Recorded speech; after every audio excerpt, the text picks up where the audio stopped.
Here we have a working NOR gate. There are 1, 2, 3, 4, 5, 6, 7, 8 switches, which will control the 4 gates in the chip.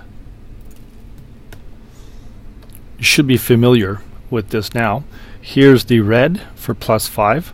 It's connected to the switch on this column, and when you push the button down, it provides power to pin 2 of the chip, and this one here provides power to pin 3 of the chip. You may be wondering that pin 3 is supposed to be an output. How come it's receiving 5 volts this time? A NOR gate is wired differently, and it receives its input on pin 2 and 3, and the output is on pin 1. Here's the schematic of it. Notice the gate, a little bubble means it's negated, NOR, and notice the output is on pin 1. The input is on pin 2 and 3. And this goes along with all the other ones too. Output is 4, input is 5 and 6, the ground is 7. 13 is output, 12, 11 input, 10 is output, 9 and 8 input.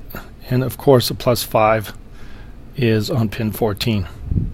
Remember to pay attention to the last 2 digits, 0, 2.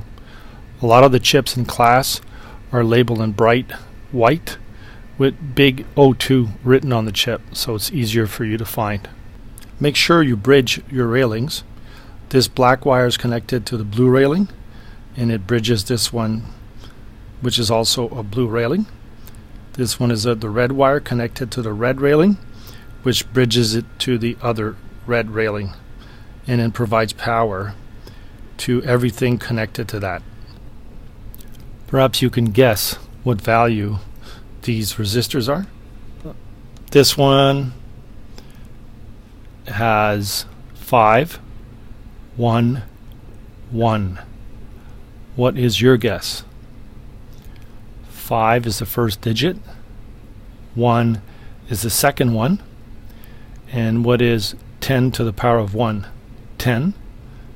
So you get 51 times 10. That will give you 510 ohms. You can use 510 ohms or 1K. I have found that either one is working fine. If it's a NOR gate, everything should be on, so 0 becomes 1 because it's inverted. If I push one, it becomes off. Push another, it becomes off. Both off. If I do gate number 2, off, off, and off. Gate number 3, off, off, and pushing both down, off. Gate number 4, same thing. Both down, off. Hence, it's a NOR gate.